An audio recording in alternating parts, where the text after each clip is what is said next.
It is definitely the time of year for container combinations, and I want to provide you with as many different recipe ideas as I can. Hi, I'm Heidi from Garden Crossings, and today we're going to take a look at 4 different planters that I put together that are going to be perfect for attracting those hummingbirds and butterflies into your garden. But the important thing before you get started on planting your container combinations is making sure that you have the right elements to get started. We like to recommend the Espoma. This is their organic potting mix. It's a nice, light, soft potting mix, which is typically what we would recommend when putting your containers together. Now, one thing that's important, especially when you're planting up smaller combinations, anything from maybe a 12 to a 16 or 18 inch pot, is we do recommend using new potting soil each year. And the reason why is because after you've grown your plants in it all summer, there is essentially no nutritional value left in that soil. Also, there's a lot of that root matter. And if you could pull your plants out in just one big giant clump, it's root bound and there's not a lot of good soil to be used in these containers. So especially for the smaller containers, we do recommend starting off with fresh new potting soil every year. Now, if you have large containers, like big ones, maybe you want to use half of the old soil and put some new soil on the top, kind of mix and blend the old soil and the new soil together. You can do that as well. But certainly when we're talking about planting just these small patio type planters, start off with a fresh potting soil.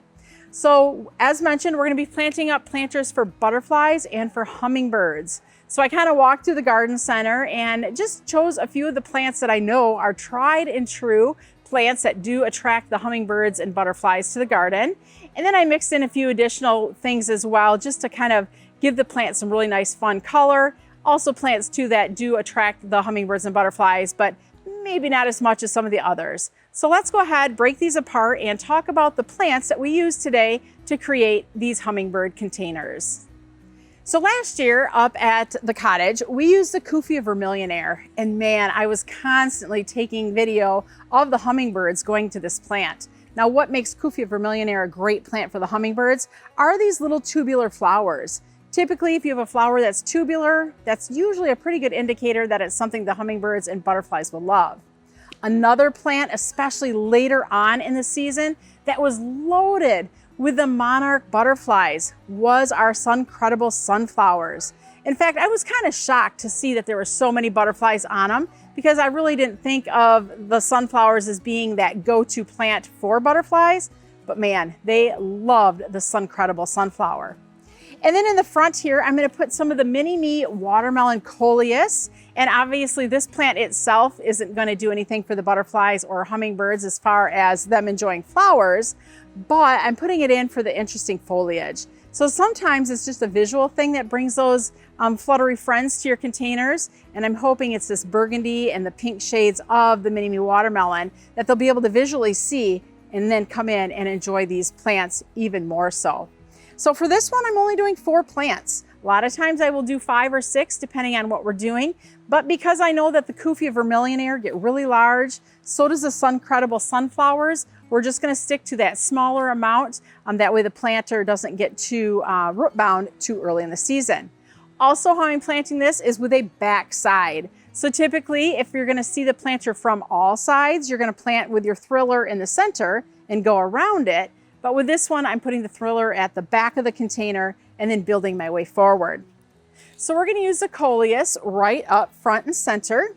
And right now, I should show you too, I have my planters filled about 2 inches from the top of the container, and then I'll work in the rest of the soil as I'm planting. So we've got them all filled up. Set that right up in front. When I'm planting too, I like the level of my soil to be about 1 inch lower than the level of the pot. And what that does is that allows for the water to have a place to sit when it is in the container. It's not going to just all flow over. If there's a little reservoir, it can settle in and then work its way down to the roots. Now the Cuphea Vermillionaire, we're going to plant on either side. So we're going to just go 1 on each side. And this is going to be more of a filler in this container. So it's going to fill in all that open gap that's between the coleus and the sunflowers. Just like that. And then the sun-credible Saturn, we're going to put this one at the back.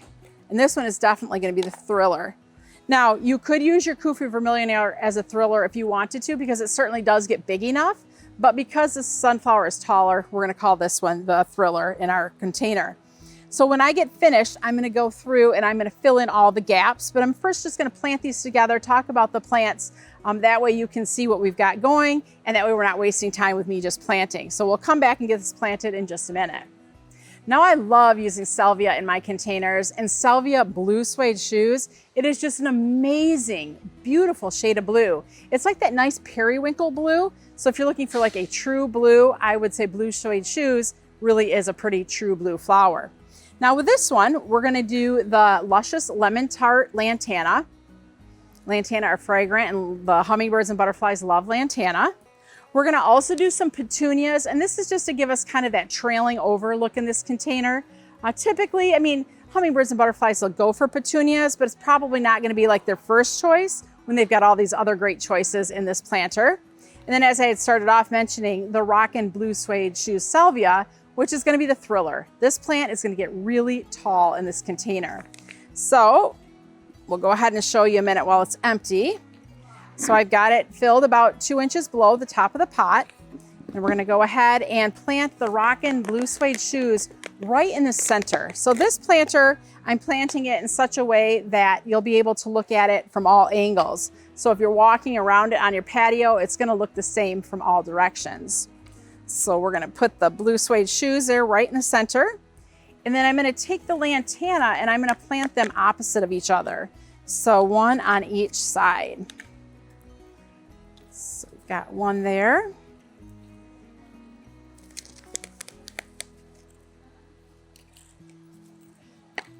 And one here. Now, I don't know about you, but I love purple and yellow together. I think they're so complementary. And you're gonna notice I use a lot of yellow in all my containers because I think yellow just adds that nice splash of color. Like I'll use yellow or I'll use white kind of interchangeably as my, let's call it maybe the accent plant when I'm putting things together. Now for the petunia, this is the Royal Magenta. And I love blues, pinks, and yellows all together. I just think that's such a striking color blend.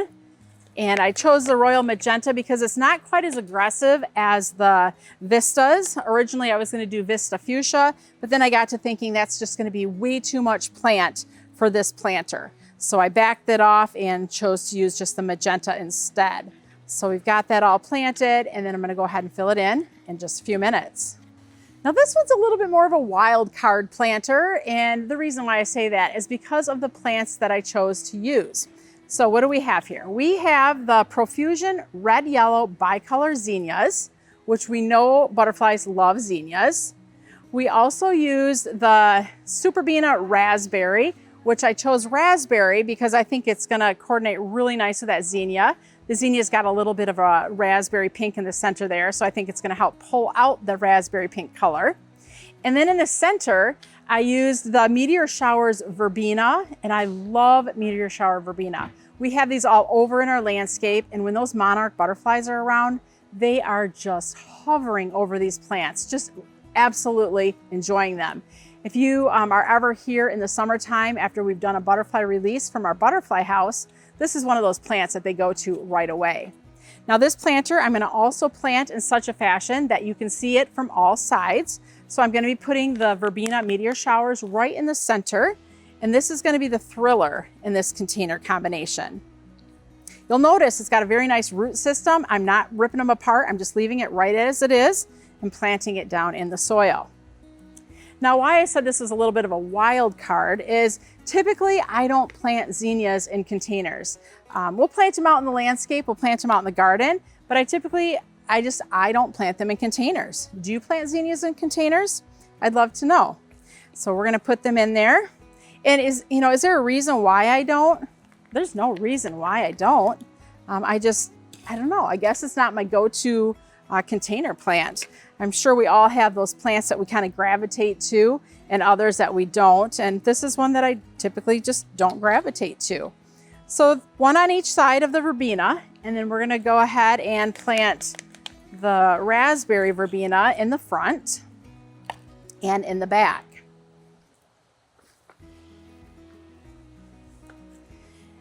Now you could plant 3 plants in this planter if you wanted to. These are a 15 or 16 inch planter. I like to do 5 because it fills them out a little bit quicker. But if you're okay with letting your planters sit and just kind of fill out throughout the summer, you certainly can scale back the amount of plants that you're using. It really is preference and how fast and how full you want your containers to get. So these Verbena, they're gonna trail over the front. So these are gonna be our spillers. We're gonna use these zinnias as our fillers, and then this Verbena here will be our thriller, giving us that upright interest and height to this container. And the last planter I'm doing, this one is for the monarchs. This one here has the Monarch Magic. This is an Ageratum. And this plant, it gets really pretty big. And it definitely, it's true. We had this planted out in the landscape last summer. And this was another one that those monarch butterflies, and it's not just the monarch butterflies, it's all butterflies, but this is one that the butterflies were really attracted to. Now, typically in the past, we've had more of the Ageratums that are more, they're more compact, more dense, where the flowers are kind of all together. With this Monarch Magic, this is a very large plant. It can get, well, 12 inches tall, but it can spread about 24 inches wide. And instead of having like the flowers all dense and clustered together, they're kind of more just sporadic all over the plant. So smaller clusters, but a lot more of them. So that was something that we definitely knew we had to use again because of the way it attracted those monarch butterflies. And then I did use some of the Bermuda Beach Super Tunias. Bermuda Beach is kind of a corally looking pink. So I feel like this is a very hard pink to use with other pinks, but it pairs really good with purples and with yellows. So we're gonna do 2 of the Bermuda Beach. And then because I said, you know, I really like to use yellow, we have the Super Bells yellow in this container as well. And this just adds kind of that nice bright splash. It adds a lot of contrast.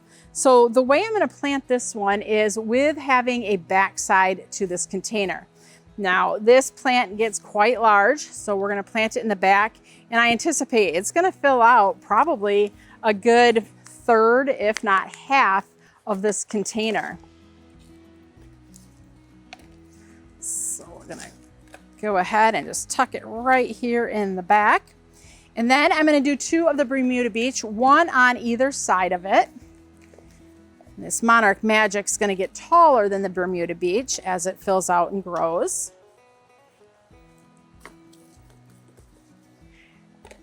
Certainly you could put 5 plants in this now if you wanted to, but I know what this plant is gonna do and how much growth it's gonna put on. And I really, it's kind of would be a waste for me to put 5 in here because I know that it's gonna get overtaken like in no time flat. So I'm just gonna go with 4. Putting the yellow up front and center. I'm gonna move these Bermuda Beach up just a little bit. I'm gonna move it all, just shift it all just a little bit more forward. So that's kind of how that looks with the layout for this container. So now I'm gonna go through and tuck in all of the open gaps with some more potting soil. I wouldn't be doing you any service if I didn't tell you that to keep your annual containers looking great all summer long, you do have to keep them fed. Obviously, you know you have to keep them watered. You gotta make sure they stay watered, they don't dry out. But where people miss a lot is the feeding portion of it. Every time you're watering these planters, especially this, there's no fertilizer in here at all. Every time you're watering, you're flushing out any nutrients that might be in the soil. It's important to replace those nutrients once a week with your favorite water-soluble fertilizer. We like to use the Proven Winners water-soluble fertilizer. We've seen how it just really pushes the flower productivity, the greener greens, and just a healthier, more robust looking plant. So pick your day. Is it Saturday you go out and you feed your plants? The saying is, if you feed them, they're gonna look fabulous and they're gonna do great all summer long. Another thing I wanna say is maybe by 4th of July or so, if you feel like you maybe need to do a little trimming on your plants because they're getting just so big, don't be afraid to give them a light haircut. You know how your hair gets when it's kind of scraggly and old and needs a haircut. Same thing is kind of true for these plants as well, especially the ones that kind of trail over, your petunias, your verbena. Go ahead and give them just a little light haircut. What that'll do is it'll promote more branching, more growth, and fresh new blooms that will help carry this planter along with that fertilizer until the end of the summer. Let's go ahead and get these things filled in and ready to go to the sales floor. We've got them all planted, we've got them all filled in. Now we're gonna take them back to the greenhouse, get them all watered in really well. I'll probably actually let them sit out there for maybe a week to 10 days before I do bring them out to the sales floor. But man, if you are looking for some great ideas for attracting those hummingbirds and butterflies to your garden, hopefully these containers gave you some inspiration. I would love to know, what is your favorite annual that you use in your containers for attracting the butterflies and hummingbirds to your garden? If you have any questions or comments, please feel free to leave them below. And if you're new to our channel, I welcome you to subscribe. Thanks for watching. I'm Heidi from Garden Crossings.